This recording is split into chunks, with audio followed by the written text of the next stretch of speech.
Hello students, welcome to Pradeep sir classes #BSc। আর আজকে হচ্ছে তোমাদের কারেন্ট ইলেকট্রিসিটি 5। তো চলো কারেন্ট ইলেকট্রিসিটি 5 স্টার্ট করার আগে যদি তোমরা প্রিভিয়াসগুলো না দেখে থাকো অবশ্যই 1, 2, 3, 4 পরপর দেখবে। আর কি কি রয়েছে বারবার বলে থাকি এটা আমি। এছাড়াও প্র্যাকটিক্যাল ক্লাসগুলো অবশ্যই ফলো করবে, এতে করে থিওরিটিক্যাল প্র্যাকটিক্যাল একটা সিনক্রোনাইজেশন বজায় থাকবে। ওকে, তো চলো স্টার্ট করা যাক। আজকের ক্লাসে আমরা যেগুলো ডিসকাশন করব, our goals, today's goal or hour গোল। আজকের গোল হচ্ছে 1 নম্বর, রিলেশন বিটুইন ড্রিফট ভেলোসিটি মানে বিচলন বেগ আর ইলেকট্রিক কারেন্ট মানে প্রবাহ মাত্রা, যেটা আমরা প্রবাহ, তো প্রবাহের সাথে কারেন্ট, হ্যাঁ, ইলেকট্রিক কারেন্টের সাথে বিচলন বেগের একটা রাশিমালা আমরা নির্ণয় করব, ইকুয়েজ রিলেশনস। দেন কারেন্ট ডেন্সিটি, কারেন্ট ডেন্সিটি একটা vital portion, current density and current number of carriers, current density and electric current. এই টপিকগুলো মেনলি আজকে যেটা শিখবো খুব সহজ ভাষায় বলি, প্রবাহ মাত্রা আর কারেন্ট ডেন্সিটি, এই দুটো টপিক এবং তার সাথে যে কেরিয়ারের রিলেশনশিপ। ওকে, তো চলো প্রথমে স্টার্ট করে নিই, আমরা টপিকগুলো দেখে যাই একটা একটা করে। প্রথমে আমরা রিলেশন একটু জানার চেষ্টা করি। এই কোশ্চেন্সটা অনেক সময় এইভাবে আসে, প্রমাণ করো, প্রমাণ করো I = NEAVD। আচ্ছা, এটা ইংলিশে আমরা লিখবো prove that, prove that I = একই equation NEAVD, VD, V suffix D মানে হচ্ছে বিচলন বেগ বা ড্রিফট ভেলোসিটি, ওই জন্য আমরা একটা সাফিক্স দিয়ে এটাকে লিখে রাখছি VD। বা কারেন্ট প্রবাহ মাত্রার সাথে বিচলন বেগের রাশিমালাটি প্রতিষ্ঠা করো, establish a relationship between current density and drift velocity. এইভাবেও কোশ্চেনটা আসতে পারে। ওকে, তো চলো আমরা এইরকমই একটা ইকুয়েশনটা প্রুফ করবো, I = NEAVD। প্রথমে আমরা দেখে নিই, একটা মনে করো এটা একটা নোটটা সবসময় খেয়াল রাখতে হবে, একটা নোট তৈরি করতে হবে নিজের মতো করে, হ্যাঁ, যেটা তোমাকে এক্সামের সময় অবশ্যই হেল্প করবে। তো আমরা এটা কি করলাম, এটা একটা কন্ডাক্টর, আর যার মধ্যে আমরা আগের দিন দেখিয়েছি খুব সুন্দরভাবে যে ড্রিফট ভেলোসিটি রিলেশনশিপ বা ড্রিফট ভেলোসিটি কি, কিভাবে ইলেকট্রনগুলো ফ্লো হচ্ছে। তো এটা আমরা একটা কানেক্ট করছি, কি কানেক্ট করছি, একটা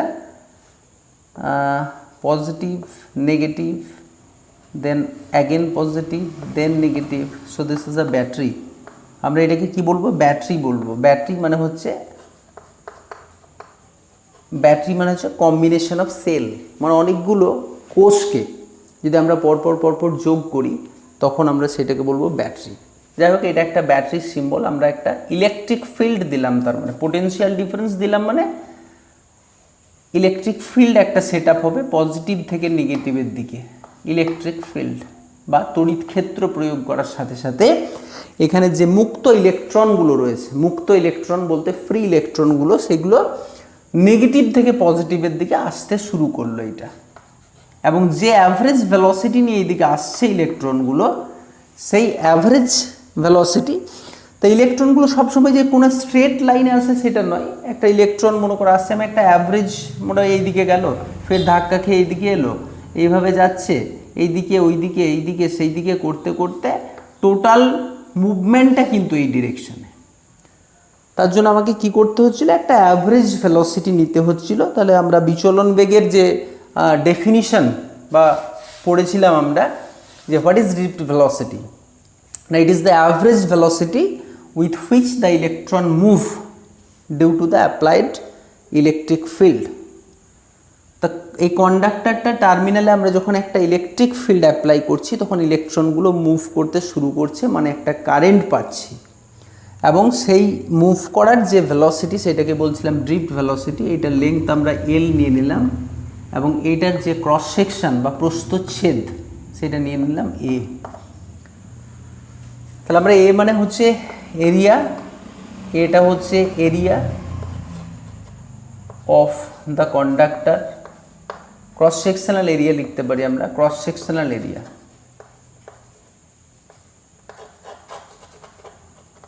ক্রস সেকশনাল এরিয়া, এরিয়া, ঠিক আছে। ক্রস সেকশনাল এরিয়া হচ্ছে of the conductor, cross sectional area of the conductor, and L হচ্ছে length of the conductor, length of the conductor. চলো লিখে নেবে সব সময়। হ্যাঁ, তাহলে আমরা দেখে নিলাম যে এই কন্ডাক্টর একটা নিলাম, তার লেংথ হচ্ছে এটা এবং ক্রস সেকশন হচ্ছে এটা। আরেকটা জিনিস আমাদেরকে কনসিডার করতে হবে, সেটা হচ্ছে স্মল এন। স্মল এন মানে হচ্ছে তুমি ভাবো এতটার মধ্যে কতগুলো ইলেকট্রন আছে, এখানে একটা, তাহলে এইটার মধ্যে কতগুলো ইলেকট্রন আছে একটা, এখানের মধ্যে কতগুলো ইলেকট্রন, এইরকম পার ইউনিট ভলিউমে কতগুলো করে, একটা নয় মানে কতগুলো আছে, এটাই হচ্ছে এটা, মানে এতটার মধ্যে কতগুলো আছে, তাহলে টোটালটার মধ্যে কত আছে সেটা পেয়ে যাব। তাহলে টোটালটার ভলিউম কত হয়ে গেল, এখানে লিখে যদি নিই আমি, ভলিউম হয়ে গেল, ভলিউম মানে এটার আয়তন কত হবে, cross section into length, volume of the conductor হয়ে যাবে। আমরা করতাম না যে পাই আর স্কোয়ার এইচ, পাই আর স্কোয়ারটা কী হচ্ছে, পাই আর স্কোয়ারটাই তো এখানে এরিয়া, আর এইচ মানে হচ্ছে এটা লেংথটা, তার মানে ভলিউমটা আমি পেয়ে গেলাম এ into L, cross section into length করলে এই হোল ভলিউমটা পেয়ে গেলাম। কিন্তু ইউনিট ভলিউমে নাম্বার অফ আমরা লিখব ইলেকট্রন, নাম্বার অফ ইলেকট্রন বা কেরিয়ার্স লিখে দিই। হ্যাঁ, number of carrier per unit volume, per unit volume, per unit volume, একক আয়তনে উপস্থিত কেরিয়ার, বোঝা গেল? একক আয়তন মানে একটা ইউনিট ভলিউমের মধ্যে কতগুলো ইলেকট্রন আছে, N is the number of electron, therefore total number of electrons আমি যদি ক্যালকুলেট করি সেটা ক্যালকুলেট করতে পারবো, হ্যাঁ এখানের মধ্যে কতগুলো ইলেকট্রন আছে, therefore total number of electron, total number of carrier, total number of carrier কতগুলো, টোটাল কেরিয়ার কতগুলো আছে, চার্জ কেরিয়ার, সেটা এন দিয়ে যদি আমি ডিনোট করি সেক্ষেত্রে আমি পেয়ে গেলাম স্মল এন ইন্টু এ ইন্টু এল।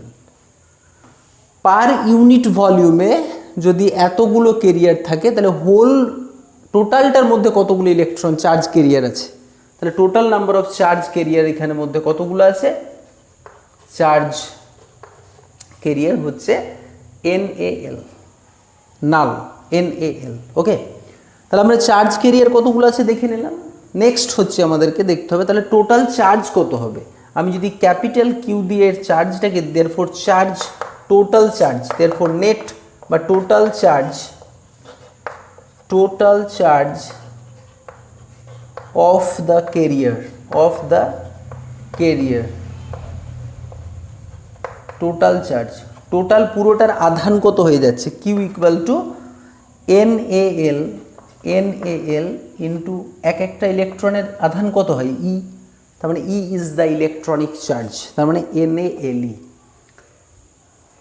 নাল ই, নাল অ্যান্ড নাল e, NaLe, Q equals to NaLe, total number of charge carriers contained within the conductor, মানে এই কন্ডাক্টর পরিবাহীটির মধ্যে উপস্থিত মোট আধানের সংখ্যা, মোট আধানের পরিমাণ লিখব, মোট আধানের পরিমাণ, the amount of charge content within that particular conductor NaL। But current equal to আমরা কি জানি বলো, কারেন্ট সমান আমরা জানি চার্জ আধান বাই সময়, আধান বাই সময়।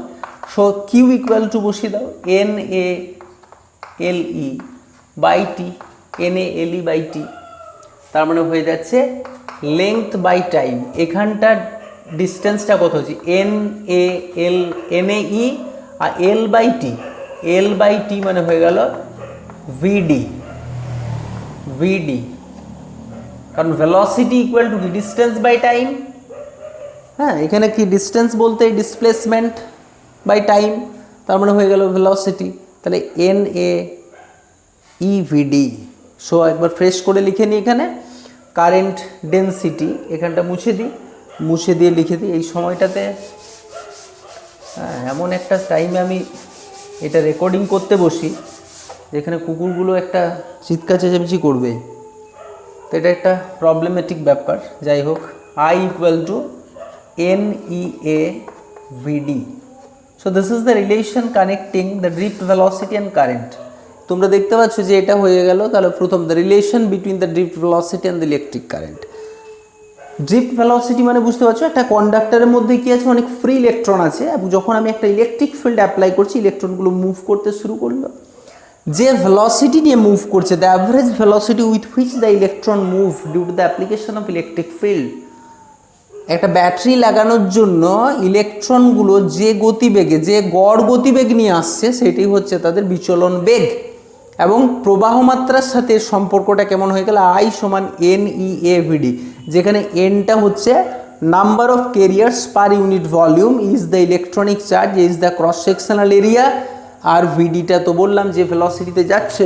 তাহলে আমরা I ইকুয়াল টু NEAVD ব্যাস। বা এখান থেকে তুমি যদি চাও যে একটা VD ইকুয়ালস টু আমরা কি লিখতে পারি, দেখো VD ইকুয়াল টু আমরা লিখতে পারি I বাই NEA। তার মানে ক্যারিয়ার্স কারেন্টটা বাড়বে, VD is proportional to I।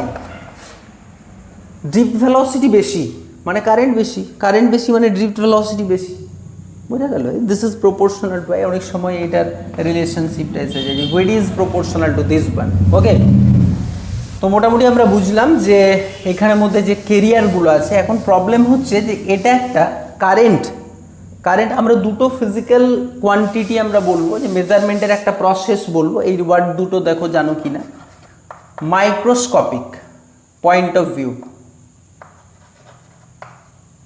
Microscopic point of view, point of view, আর একটা হচ্ছে macroscopic, macroscopic point of view, point of view খুব ভাইটাল একটা ভিউ। দুটো ওয়ার্ড লিখলাম, একটা হচ্ছে মাইক্রোস্কোপিক, একটা হচ্ছে ম্যাক্রোস্কোপিক। আচ্ছা, ওয়ার্ড দুটোর মানে তো মোটামুটি আইডিয়া আছে। মাইক্রোস্কোপিক বলতে আমরা এটা স্মল পোর্শন, স্মল খুব ছোট ছোট চিন্তা ভাবনাগুলো। যেমন আমি যদি প্রতিদিন পড়াশুনোটা ঠিকঠাকভাবে করে যাই, প্রতিদিন, বা আমাকে প্রতিদিন পড়াশুনোটা ঠিকঠাকভাবে চালিয়ে যেতে গেলে কি করা উচিত, আমি চিন্তা করছি প্রতিদিন ঠিক পড়াশুনোটা চালিয়ে যাব, তাহলে আমার পরীক্ষাটা খুব ভালো হবে।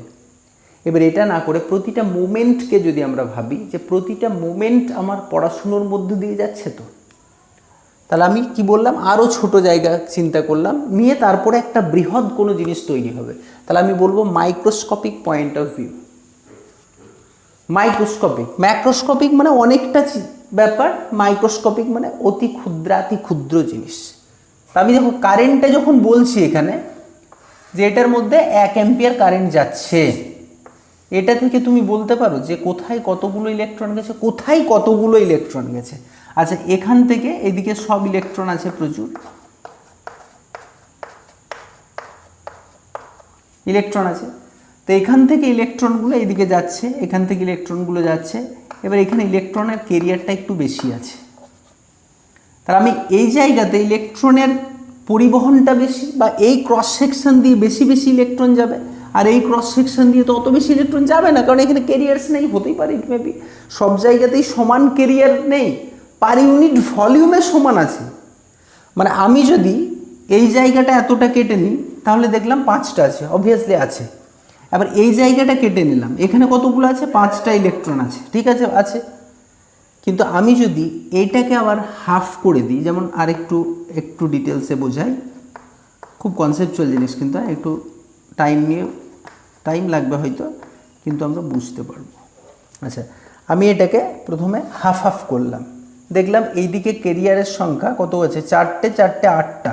আচ্ছা, এইদিকে 8টা করে দিই প্রথমে, 8টা, দেখো 4টে 4টে 8টা, ঠিক আছে। এবার আমি এটাকে মিডল পোর্শন থেকে কেটে ফেললাম। এবার মিডল পোর্শন থেকে কেটে যদি দিই, তাহলে এই দিকে যখন কাটলাম তখন এই দিকের কেরিয়ারটা মোটামুটি সমান, এবার আমি আরও ম্যাক্রোস্কোপিক মানে আরও মাইক্রোস্কোপিক পয়েন্ট অফ ভিউ নিয়ে যাচ্ছি, মানে আরও ছোটো ছোটো করতে থাকছি, তাহলে কি কেরিয়ারটা সমান থাকছে? এখানে কেরিয়ারটা কতগুলো বেশি, এখানে কেরিয়ারটা কি কম, এখানে কেরিয়ারটা যতটা এখানে কেরিয়ারটা ততটা। এবার আমি যদি আরও ছোটোর দিকে যাই, এটা এই পোর্শনটা, এই পোর্শনটা, এই পোর্শনটা, এই পোর্শনটা, এই পোর্শনটা, তাহলে কোথাও তো এই জায়গাটাতে তো কোনো চার্জ কেরিয়ারই নেই, চার্জ কেরিয়ারই নেই। তাহলে আমি ক্রস সেকশনটা যদি এখানে নিয়ে নিই, তাহলে এখানে কোনো ইলেকট্রন যায়নি, ওই ক্রস সেকশন দিয়ে কোনো ইলেকট্রন যায়নি, তাহলে ওই জায়গার মধ্যে কারেন্টটা ছিল না। তাহলে আমাকে যখনই আমি চলে যাব মাইক্রোস্কোপিক পয়েন্ট অফ ভিউ নিয়ে, তখন কিন্তু প্রবলেমেটিক ফাংশন হয়ে যাচ্ছে কারেন্ট একটা, মানে কারেন্টটা কোথায় কত বললে ঠিক হচ্ছে না। আমি যদি ওভারঅল দেখি কারেন্টটা কত, তাহলে 1 অ্যাম্পিয়ার, তাহলে এখানে কারেন্টটা কত, এখানে কারেন্টটা কত, এখানে কারেন্টটা কত, তাদের আমি অ্যাভারেজ নিতে পারবো কি? আচ্ছা, এটা চিন্তা ভাবনার মধ্যে থাকবে আমাদের।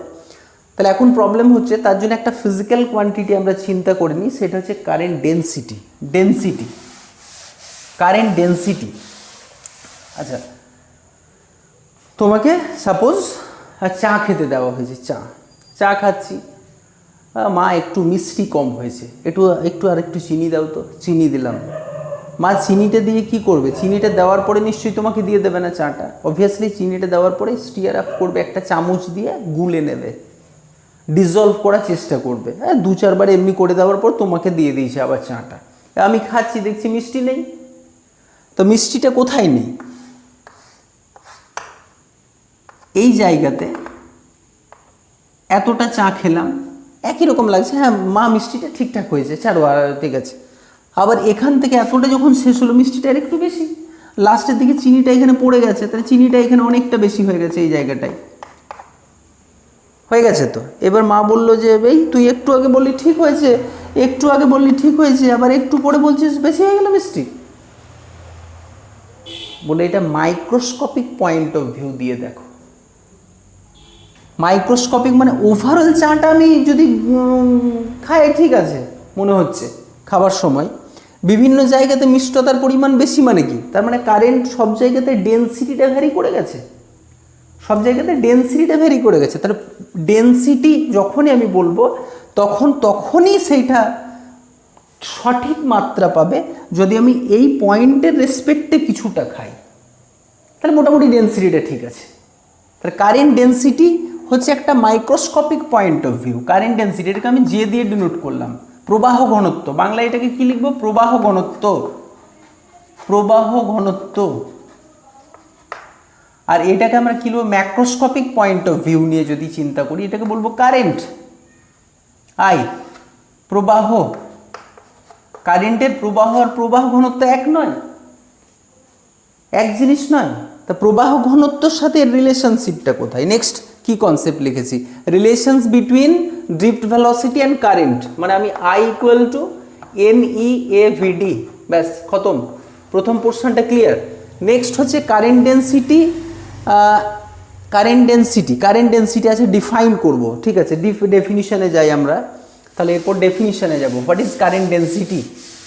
Current density at a point, সবসময় লিখবো আমরা current density, current density, current density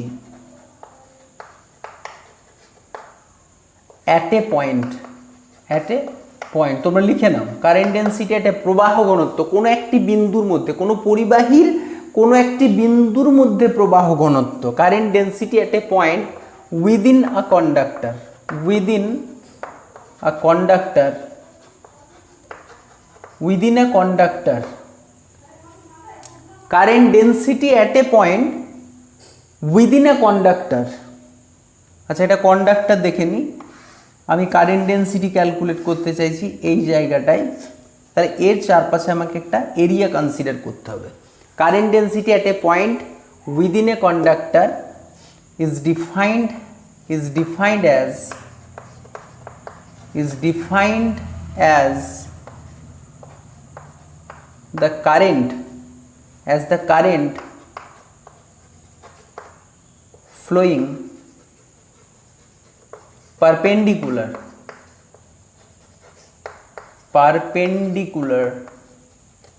through through the unit area taken around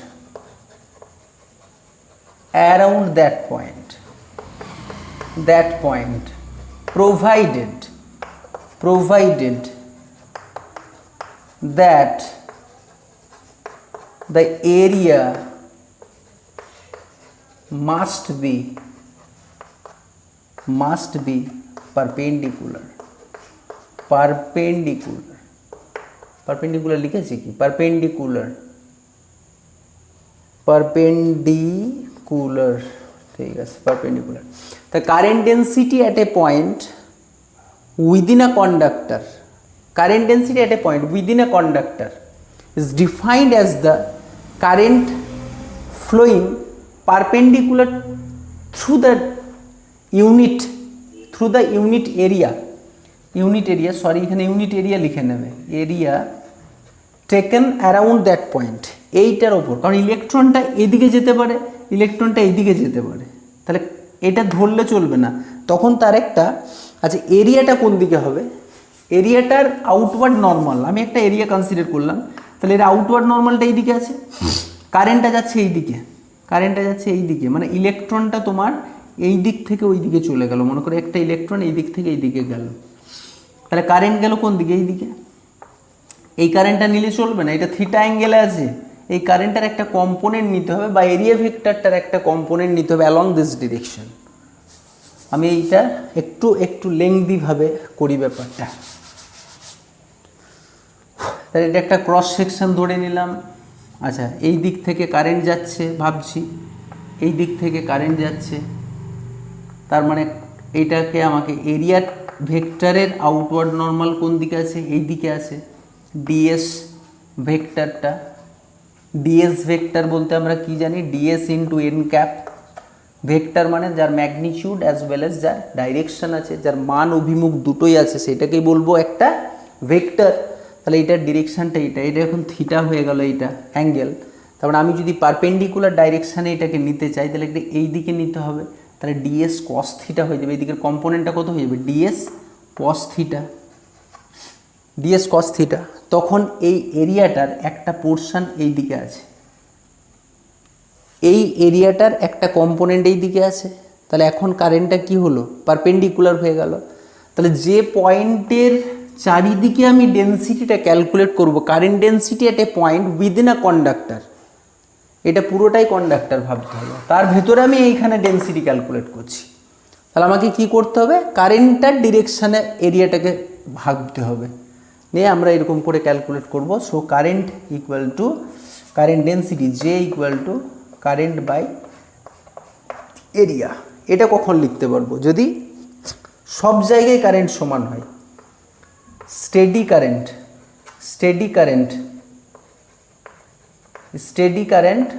and current at all point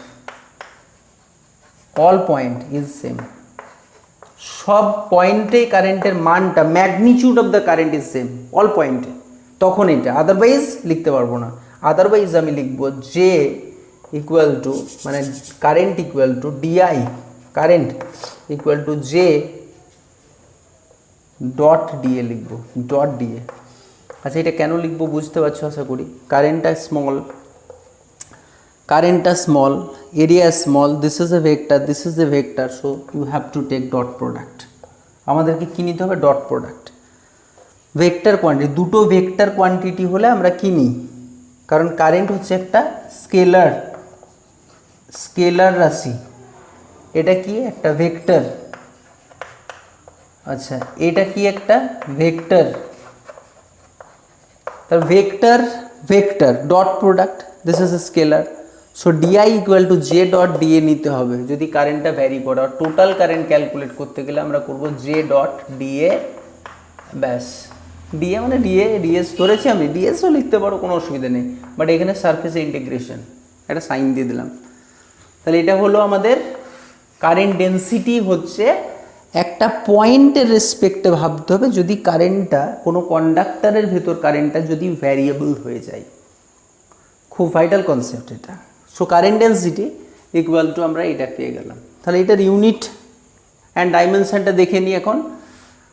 তাহলে কারেন্ট ডেন্সিটি বা প্রবাহ ঘনত্ব কোনো একটি বিন্দুর মধ্যে, কোনো পরিবাহীর ভেতর কোনো একটি বিন্দুতে প্রবাহ ঘনত্ব, ওই বিন্দুর সাপেক্ষে যদি আমি একটি একক তল কল্পনা করি, সেই তল দিয়ে লম্বভাবে প্রবাহিত কতটা প্রবাহ কতটা গেল লম্বভাবে সেটা দেখতে হবে। তো যাই হোক, ডেফিনিশন লিখিয়ে দিলাম, ইংলিশ বাংলা দুটোই বলে দিলাম। এখন জে ইকুয়াল টু আমাদের হয়ে যাচ্ছে, জে সমান আমরা দেখতে পাচ্ছি কারেন্ট বাই এরিয়া হচ্ছে। সো কারেন্টের ইউনিট কি হয়ে যায়? SI unit. SI unit, what is the SI unit of J? Current ডেন্সিটির এসআই এককটি কি? তখন আমরা লিখব, এটার জন্য লিখব অ্যাম্পিয়ার, অ্যাম্পিয়ার। আর এরিয়ার জন্য কি লিখব? এরিয়া মানে area, it is a area, so metre square. So ampere metre to the power -2। আর ডাইমেনশন আমরা লিখে দেবো, ডাইমেনশন কারেন্ট আই লিখতে পারো, লেংথ টু দি পাওয়ার -2। এটা হয়ে গেল ডাইমেনশন। তাহলে আমরা কারেন্ট ডেন্সিটি একটা নতুন টার্ম শিখলাম, তার সাথে একটা তো ড্রিফট ভেলোসিটি আগে পড়তে হবে। এর আগের প্রিভিয়াস লেকচারটা ভালো করে দেখে নাও, ঠিক আছে? আর তারই সাথে বলবো, চ্যানেলটা ভালো হলে অবশ্যই সাবস্ক্রাইব করো, আর সবার মধ্যে ছড়িয়ে দিতে হবে চ্যানেলটা, ঠিক আছে? So SI unit of J equal to ampere by metre square, and this is ampere. হ্যাঁ, ডাইমেনশন হয়ে যাচ্ছে এটা। এরপরে আমরা আসবো যে কারেন্ট ডেন্সিটি আর ড্রিফট ভেলোসিটির মধ্যে relation, current density and drift velocity. So relation between current density, আচ্ছা ডিফারেন্সটা দেখে নেবো না? আচ্ছা, current and current density, current মানে প্রবাহের সাথে প্রবাহ, আর একটা হচ্ছে current density. Current density, current density মানে হচ্ছে বাংলা এটাকে বলবো প্রবাহ ঘনত্ব, প্রবাহ ঘনত্ব। তাহলে এই দুটোর মধ্যে ডিফারেন্স কি আমরা দেখে নিই একটু। কারেন্ট হচ্ছে, প্রথমেই বললাম, কারেন্ট হচ্ছে একটা macroscopic point of view, macroscopic view, macroscopic view লিখে দিয়ে, এটা লিখবো মাইক্রোস্কোপিক ভিউ, মাইক্রোস্কোপিক ভিউ। এটা পয়েন্ট অফ ভিউ থেকে দেখলে আমরা সেটাকে বলবো কারেন্ট ডেন্সিটি, ঠিক আছে? তো এইগুলো দেখতে হবে। আর এটা তো আমরা আরেকটা দেখলাম যে ইট is a vector, it is a vector, এটা হচ্ছে একটা vector, but it is a scalar. এটা হচ্ছে একটা, ইট is a scalar quantity, current, current is a scalar quantity and this is a vector quantity. আর এছাড়াও ডেফিনিশন, হ্যাঁ, ক্যারেক্টারিস্টিক্স অফ সাম পয়েন্ট, এটা কি characteristics of some point within a conductor, এটা whole total কন্ডাক্টরের মধ্যে যদি আমি কনসিডার করি that is current, আর কোন একটা পয়েন্টে যদি কনসিডার করি তখন কারেন্ট ডেন্সিটি বলবো। তো মোটামুটি এই ডেফিনিশন বলছি, ডিফারেন্সটা দেখে নেবে, পার্থক্যটা কি। হ্যাঁ, এটা একটা স্কেলার, এটা একটা ভেক্টর, এটা হচ্ছে একটা মাইক্রোস্কোপিক, এটা ম্যাক্রোস্কোপিক পয়েন্ট অফ ভিউ নিয়ে ভাবতে হবে। নেক্সট আমরা করছি যে রিলেশন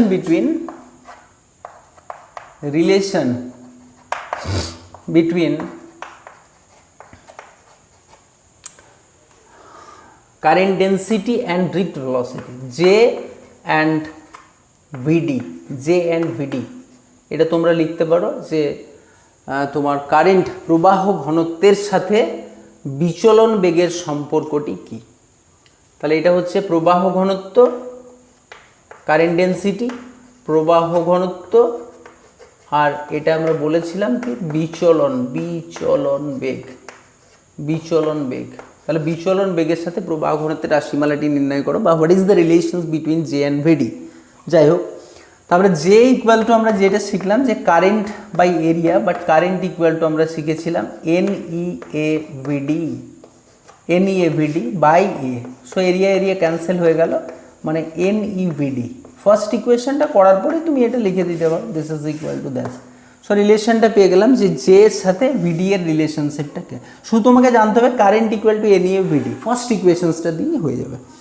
তাহলে আমরা এখানে দেখছি চার্জ কেরিয়ার বেশি মানেই হচ্ছে কারেন্ট ডেন্সিটি বেশি। চার্জ কেরিয়ার অবভিয়াসলি এই ক্রস সেকশন দিয়ে বেশি বেশি ইলেকট্রন যাচ্ছে মানে তো এই ক্রস সেকশনের থ্রুতে ডেন্সিটিটা বেশি, ব্যাস এটাই মোটামুটি relation. So careers and current density and the number of careers, number of careers যত বেশি হবে ডেন্সিটি বেশি হবে, ব্যাস এটা মনে রাখতে হবে। তাহলে মোটামুটি আমরা একটু আইডিয়া পেলাম যে কারেন্ট এবং কারেন্ট ডেন্সিটির মধ্যে হোয়াট ইজ দ্য ডিফারেন্স বা কী রিলেশনশিপগুলো আছে। Microscopic and macroscopic mainly point of view এর রেসপেক্টে আমাদেরকে ভাবতে হবে। আচ্ছা, নেক্সট দিন আমরা আপ টু কারেন্ট ডেন্সিটিটা শেষ করে নিই।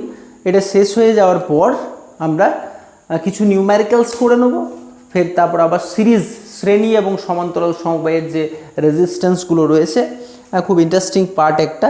এর আগে কিছু এক্সপেরিমেন্টাল পার্ট দেখব, আর তোমরা অবশ্যই দেখতে থাকো চ্যানেলটা। তার সাথে সাথে প্র্যাকটিক্যাল ক্লাসগুলো অবশ্যই অবজার্ভ করো, প্র্যাকটিক্যাল থিওরিটিক্যাল সব মিলিয়ে একটা সুন্দর ভিউ তৈরি হবে ফিজিক্স সম্পর্কে। 11-এর ছেলেদেরকেও বলবে, 11-এরও ক্লাস চলছে, আবার নতুন করে বিভিন্ন রকমের ভিডিও ছাড়া হবে। আর এর সাথে এইচ.সি. ভার্মার যে সলিউশনস পোর্শনটা রয়েছে ওটাও অবভিয়াসলি নিট বা জয়েন্টের জন্য ফলো করে, এরপরে তো ইরোড অফ সিরিজ চলছিল, কয়েকদিনের জন্য স্টপ রয়েছে, ওটাও আবার স্টার্ট হয়ে যাবে। ঠিক আছে, তো মোটামুটি এগুলো একটু যদি আমরা ঠিকঠাকভাবে দেখতে থাকি অবভিয়াসলি তোমাদেরই ভালো হবে। ঠিক আছে, তো বন্ধুদের মধ্যে ব্যাপারটা একটু শেয়ার করবে, আর সাবস্ক্রাইব এখনও করে না থাকলে সাবস্ক্রাইব করে নাও চ্যানেলটা, আর পাশের বেল আইকনটা প্রেস করে দিও। ঠিক আছে, নোটিফিকেশান চলে যাবে। So thank you.